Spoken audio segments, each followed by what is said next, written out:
the temperature will suddenly drop 10 degrees as you are not at home, but you're traveling north, and an amazing phenomenon will occur in the alignment of the planets, and the temperature will go down 10 degrees for a few minutes, and then it will go back up to the 80s or 90s, where it will have been that part of the afternoon. This is David Tulis, and we're talking with a farmer named Bill Ensinger, my correspondent in the farm world, who is giving special attention and has a very high interest in the coming eclipse, which is 2 weeks away in the afternoon. Bill and his wife Becky run Dixie Doe's Alpine Farm and sell homemade goats soap at dixiesoaps.com. They have 5 children from ages 1 to 7. And Bill says, David, you're overlooking this important story. Why don't you be in the lead on it among media outlets here? So I'm here to get caught up, Bill, on the coming eclipse. Why is it so important? What's the big deal? Well, I think it's going to be a very big deal. I've already heard many people that are coming to this area to view this event. People who have viewed it before have said it's one of the most spectacular things, biggest show that nature puts on. And I've got a lot of information here to share with you regarding that. And if I may, I can go ahead and do that. Go ahead. Let us get the roundup from you. Well, first of all, let's go through a little. If you have a few minutes, I want to talk a little bit about what an eclipse is. There's many kinds of eclipses.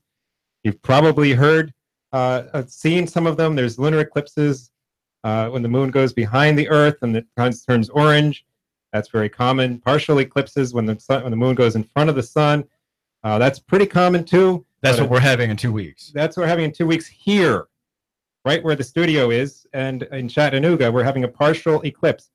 However, just to our north and not very far, within our listening area, there is going to be a total eclipse, and this is the big deal.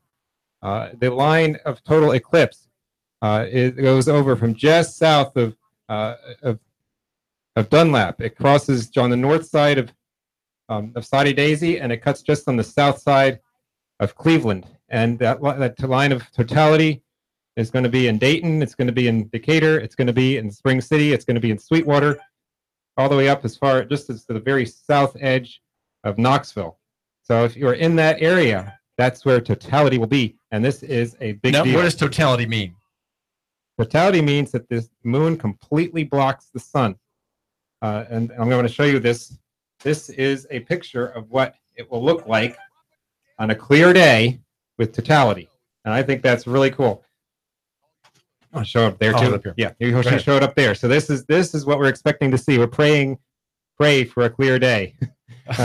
Because if it's a cloudy day, it'll just get dark and you won't see very much. But people are coming here from all over the place. And like I said, I've already heard of a number of people that are driving from far away from Virginia, North Carolina, and south from the further south up here, and people in Chattanooga who are going to be driving up to Dayton and other places to see this eclipse. I've got a lot of information here. This is David Tulis, and caller, you're on the air. What's your question? I hear they're actually coming in from all over the world. In Cleveland, you're going to get about 100, or Sweetwater, 100% eclipse, and where we are 99.7% eclipse. I'm watching you guys on YouTube, and I would recommend that your guests talk right into the microphone. It drives me crazy to see someone talking to a side of a mic. And you too, David. Got it. Yeah, right. There you go. Okay. And other than that, let's also remind people, never ever look into an eclipse. You can go blind. Yes, that's right. And share the ways they need to view this eclipse. Okay, thanks. Good show. Yeah, thank you. Yeah, we've got ways to review, to talk about that. And we've got, you've probably seen in stores, they'll have eclipse glasses. You want to see that. You want to go get one of those. Never look directly at the eclipse. There's ways to view it without looking directly at it. You can put a pin prick in a piece of paper or cardstock, and you can focus that on the ground where it's a level surface, and you'll be able to see. It'll make a little circle on the ground. You'll actually be able to see the notch that the moon makes coming out of the sun. When you focus it just right, that's the way you know when it's getting really close to totality. Do not look at the eclipse until it is in totality, and I want to get to that information about what happens during this total eclipse, so that you know when we're in totality. the stages of a solar eclipse. The moon starts becoming visible over the sun's disk, and when it first starts, you'll see just a little tiny notch coming on the sun, and you'll see that when you do your focusing of the sun on the ground. And as that'll slowly grow as the eclipse progresses, and you'll see shadows start to look like circles when you stand under a tree. It'll be all kinds of little circles and notches and stuff like that. That's pretty exciting because we're getting to the good part. When it comes very close to totality, you look for sharp shadows on the ground, especially from tall objects that would normally have like a blurry shadow. You see special effects. It'll be like twilight, like the sun's going down at night. The birds will go quiet. The insects will probably start to chirp. The temperature will begin to drop. Let's see. And then when total eclipse begins, just before it begins, some things happen. If you're in a high location up on a hill, if you have a good view to the west, you may even actually be able to see the shadow coming towards you. That's a pretty amazing thing there. So, and then let's see. And then there's something else called shadow bands. There's the last bit of sunlight, and there's a sliver of sunlight slipping behind the moon. And there's YouTube videos about this. You can see on a flat surface, like on the side of a white car, you'll see a little rippling effect of light. Something like it'll be shimmering and like reflections off of a pond, except that it'll be more parallel. The lines will be more parallel. And then you also see something called Bailey's beads. As this last sliver gets very close to the moon, the moon is not a perfect circle. There's craters and hills and valleys in it, and the sunlight shines through those, and it makes little tiny beads of light coming through. Those are called Bailey's beads. And then as the last one of those beads disappears, you get something called the diamond ring effect, which is one bright spot and a ring all the way around the moon of brightness. And how is my listener seeing that, Bill Ensner? Is he looking on the ground for this? Is he looking up at it with his special glasses? Yeah. Well, how is he seeing Okay. this? Well, to see those effects of the diamond ring and Bailey's beads, you must use your glasses. That's critical because it's called the photosphere of the sun. It's still shining through around the moon a little bit. That will damage your eyes if you look at it directly. So go and get the glasses. And there's information about that on our website about what kind of glasses you need, but a lot of them are in stores in our area. I've seen them at Lowe's and other places. So you want to... You're referring to DixieSoaps.com? Yeah, on DixieSoaps.com, we have all this information on our website, and I'll be updating that as time gets closer, so go back and check that. But definitely get your glasses so you can look at this eclipse directly. What is the name, Bill Ensner, of the aura around the sun when the sun is completely blocked? You still see this bright haze around it. Is that dangerous for the naked eye? Once the last bit of sunlight goes behind the moon, then it is safe to look directly at the moon. And you want to be very sure that is actually happening. And if you're not sure, I would advise don't look. But when it does go behind, it'll be completely dark. If it's a clear day, it'll be completely dark. You'll see stars in the sky. And then that ring around the moon that David's talking about, that is called the corona of the sun. And this picture again, I'll show it again. And you can show it up there. We're holding it up here in front of YouTube. We're live on YouTube at Hot News Talk Radio and live on Facebook at Nooga Radio. Go ahead, Bill. And you can see the white spraying out quite a distance from the sun. That is called the corona. And just before that appears, you may also see the sun's chromosphere. Again, use your glasses. This chromosphere is very small. It's the sun's atmosphere. So that's another thing that you'll see in the eclipse. So anyway, so once the eclipse is total, the sky goes dark. The temperatures, like David said before, will fall 10 to 15 degrees, especially if it's a hot day. The birds and animals go quiet, and stars can be seen. Look for solar prominences and flares. That's really a cool thing to see. They're very small, and at this point, if you have a telescope or binoculars, you may be able to see little red circles around sticking out from behind the moon. Those are flares, and you see bulges from the sun. Those are prominences. That's a pretty cool thing to see. And then like the eclipse, depending on where you are, will last anywhere. The totality maximum in our area is about 2 minutes and 39 seconds. Spring City is just about dead center of this eclipse, and also will it be darker in Spring City than in Dunlap? If Spring City's at the center, it will a little bit, because one thing that happens when you're in the totality, and I've never been in this, so I'm really looking forward to this. But I've been reading a lot about it. And people who have been there say if you are near the edge or in the center, it doesn't matter too much except the duration, and the duration isn't all that long. It's, like I said, right in the middle. It's 2 minutes 40 seconds, or a little bit less than that. And it's longer in the middle because that covers the whole, the whole diameter of the planet of the moon. Of the moon, yeah. If you're on the edge, you're just getting part of the side. That's correct. That's correct. Yeah, the sun. Yeah, and if you are even just a half mile outside of the totality, you won't get a lot of these special effects. Well, when you're outside this total area, Bill Ensinger, and you're looking into the dark area, can you see hills and mountains and things in the distance, or are they all dark? Well, they'll be dark like night.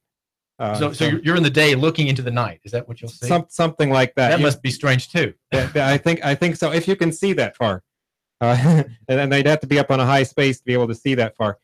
And which brings up another interesting point. There are a lot of research projects going on in regard to this eclipse. And that's not too much local economy kind of stuff, but just to touch on it a little bit, one of the things that's interesting is that these people that are right on the edge, there are people doing research that are going to be right on the edge trying to figure out certain things about the moon. I don't know every detail of what they're trying to figure out, but you can Google that. You can find out more information about that. And I think there's even ways for people to get involved so that they can report back to the space agencies like NASA or other private agencies. Colleges are going to be doing research and all kinds of stuff like that. So that connects the local aspect of this to some degree. And of course, just the fact that it's happening locally, these things, especially total eclipses, usually happen in the Indian Ocean or in Africa or South America, somewhere far, far away, and you have to travel great distances. But there's something this big coming from coast to coast has not happened in the United States since 1918. So we are really in for a treat. This is David Tulis. We're here at Nooga Radio. Thanks for giving us a minute of your time. We're talking with Bill Ensinger, who is a farmer in the totality zone of the eclipse, which is 2 weeks out. Well, Bill, my wife was asking, my wife Jeanette was asking this morning about how early do I think she ought to leave, and that's why you're on the show, so I can help answer this question. If it's, let's say it's about 2:30 in the afternoon, to get a place to park and that kind of thing. Are the roads going to be so clogged that there's no way you can pull over into a field or on the side of a street? What about traffic flow and delays and honking horns and traffic jams and things like that, say in Spring City? Yeah, what do you predict? That is something that's somewhat unpredictable. I don't know how bad it's going to be, but predictions that I've read say it could be pretty bad. I'll tell you what our plans are, and I'm beginning to second guess myself because of the traffic issues possibly. But and again, if it's partly cloudy, people may be jostling for position, and that can cause traffic issues. So you want to watch out for that. I would say try to get a fairly early start. Excuse me. Make an outing of it. Schools are closed. Schools are going to be closed. A lot of schools, and I've got a list of them. If you want to talk about that, but let's cover. Well, you can pass on the details. Yeah. But let's stick with the traffic for a minute.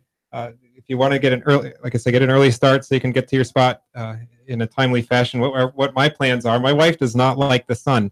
She gets headaches from the sun, and I said to myself, this is a perfect chance to plan a picnic because we're going to have half the sun blocked for over an hour, and so it'll be at least shady, or at least more shady than it usually is, even if it's cloudy. And so what we planned to go. We wanted to go up to Spring City and see the eclipse there, especially since that's going to be the center of totality where it's the longest duration. The amount of people that are coming there, I'm not sure how well it's going to work. Fortunately, it's a 4-lane road going up there from Dayton, so it should be able to handle a lot of traffic. And it's not on Interstate 75, where probably most of the people coming from this area are going to be going over in the Interstate 75 area. So that was our plan. If it's cloudy in our area, we might head over as far as Sparta and try to get a better viewing spot there if we find out that they're having clearer skies. So that was our overall plan. How fast is this, Bill Ensinger? How fast is this circle of shade going to be moving? How many miles per hour? Well, it's supersonic. I think it's about 1,000 to 1,500 miles an hour. So it's going to be moving very fast. So the circle is moving at 1,000 miles an hour, and it's big enough to take 2 minutes to get from one side of the circle of shade to the other. Yeah, as it moves across the surface of the Earth. Well, if somebody out there wants to call in and do the calculations, the thing is going to be, it could from the south edge to Spring City. It's about 40. What is it? About 30 miles, and it's going to be about 60 to 70 miles wide in our area. So it's going to be, if you want to do the calculations and call in, you can find out. So it's a 60-mile wide circle, more or less a perfect circle. I would say 70. Moving across Tennessee. Moving across Tennessee, and so you can. It's about 2 minutes, and I think in our area 2 minutes and 39 seconds. So if you want to figure out how many miles an hour that is, it shouldn't be too hard. There was a notice I'm thinking on TV3's website about some manufacturers of these special glasses not being the best quality, and it said that NASA recommended I think 4 manufacturers. Do you have those names handy? Those I don't. I will get them on our website, and I will have. And I think I just updated the information. Here. Well, this is what you can look for. I don't know the manufacturers, but I do have the information. You want glasses that say ISO CEN 12312-2 on them. So that's what you want to look for. ISO is International Standards Organization, meeting strict requirements for manufacture. Yes. I'm not sure what CE stands for, but then 12312-2 is the number you want to look for. And those are the ones that are approved. And if the glasses get damaged in any way, don't use them, because that means they're not effective. They're not going to block out. And Ray-Bans, even good solid Ray-Bans, are not enough. You wouldn't want to. A welder's mask is not enough. I'm sorry? A welder's mask is not enough. So yeah. So that's covered. That covers a lot of detail. There's more we can cover. And there's a lot of information about eclipses here. Now you're taking advantage of this event by you're an entrepreneur, Bill Lindsay. Yes. You and your wife Becky. Yeah. You run in your from your house this little soap business made from goat's milk. How are you making fun or making light of this eclipse, Bill? Well, we did several things. The first thing we did, we make felted soaps, which is a bar of soap wrapped in sheep or alpaca wool, and it's like a built-in washcloth. And you just rub it on your skin, and like that, and you can it lathers up, and you can rub. I rub Sharpie and pen markings off my kids' arms like this with this thing. So here you go. So it's a soap with the cloth tied onto it. Yeah, it's wrapped around it. You just leave it right on there, and just use it like it is. It holds the soap together really well, all the way down to the last little bit, and then you can even use an empty one, and it doesn't wrap all the way around a new bar, but it does tend to stick, and you can use it like a washcloth. And we made one for the solar eclipse. so there you go. So then that's the first thing we did. It's a blue bar with an eye in the middle. It's a black circle with a little yellow line all the way around it, indicating the eclipse. Yeah. So it's a very simple thing, but it's kind of cool. And then a little bit better is that we've never made a charcoal soap before, and we've had people ask for it. Charcoal has some certain properties to it that I can't tell you everything that it is, but there are some good healthy properties to it, and it gives the soap a little bit of a gritty feel. And we made one. I said, let's make one that looks like a solar eclipse. There's. We're holding up a big gray block, and it has a couple of black circles on the corner on 2 sides. There's another one, and where the circles. See, that side doesn't have one at all. Where the circles end up is kind of random. What I've done is I've taken. I got a mold that you can take. It makes little beads like this, and I darkened them real dark with charcoal. And then I took another, and this one doesn't have it as good as I hope the next batch is going to turn out. I'm still experimenting with it, but I rolled these around in some clear or some white, some white soap until they got all glob. They got a lot of globs on them and little bits to try to make a corona effect. If you're enjoying our show on YouTube or Facebook, just take a look. I'm holding before the lens. These balls are like they're like mini balls almost from the War to Prevent Solar Independence, and you put these are what make the circles in your special Eclipse soap from the local farm Dixie Doe's Alpine's Farm with its Dixie Soaps brand. Again, goat's milk soap made by a local family. Bill Ensinger is my farm world correspondent, and I'm pressing with questions for Bill about local economy and the farming economy. I never quite get enough of what's happening in that part of the world. This is David Tulis. Bill, thanks for joining us. Okay, thank you. And we're looking forward to talking with you some more. We've got some important announcements. My argument here on the David Tulis Show is that you should love your neighbor and buy local. Near is better than far, small than big, and simple than complex. And down in the footnotes, we're even there. The good people will naysay us. We say boldly and confidently, personal is better than corporate, and physical is better than abstract. Brought to you by Nooganomics.com from the writer with the biggest pen, the blogger with the biggest pen, David Tulis. In-depth traffic, news, and information. Mornings on Nooga Radio, AM 1240 and 92.7 FM.